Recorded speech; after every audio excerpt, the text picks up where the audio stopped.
Pour moi, ce livre, ça représente vraiment, ça représente tous les chemins qui ont été parcourus. Et je voudrais les revivre, je voudrais puisse connaître, sentir, comprendre pourquoi ce monsieur, cet évêque, qui est l'évêque Macedo, qui est le fondateur de cette église, comment il a pu survivre, comment il a pu passer à travers tous les problèmes, tout ce qu'il a enduré et venir créer cette église, une des plus grandes églises, un des plus grands centres au monde, avec plus de 200, présents dans 200 pays. Je voudrais savoir quelle est sa relation avec Dieu, comment il a fait, quel est cet esprit par lequel il a pu surmonter toutes ces choses-là. Dès sa sortie, je l'ai vu, mais c'était encore en portugais, c'était encore en anglais. Mais j'espérais qu'on puisse l'avoir aussi chez nous à Madagascar, mais aussi ici.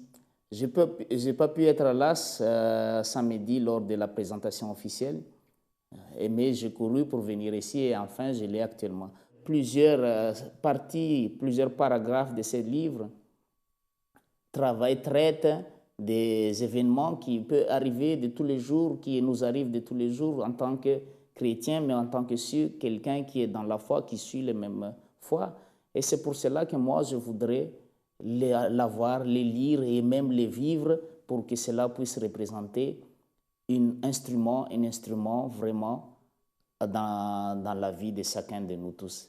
Je voudrais remercier l'évêque Macedo, de ces témoignages vivants qu'il raconte ici, tout son combat, tout ce qu'il a enduré pour pouvoir créer et amener cette mère spirituelle qu'est l'Église à ce niveau actuellement dans 200 pays dans le monde.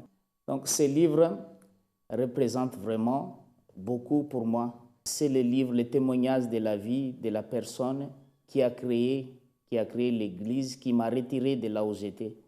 De là où j'étais et qui m'a amené actuellement dans cette situation. Je serai le futur président de Madagascar, mais ce livre-là, ça apportera pour moi toutes les forces nécessaires pour marcher avec Dieu. Évêque, je vous remercie personnellement. Je sais que la bataille est encore plus grande, mais je vous remercie d'avoir laissé ici une héritage. Que Dieu vous bénisse abondamment.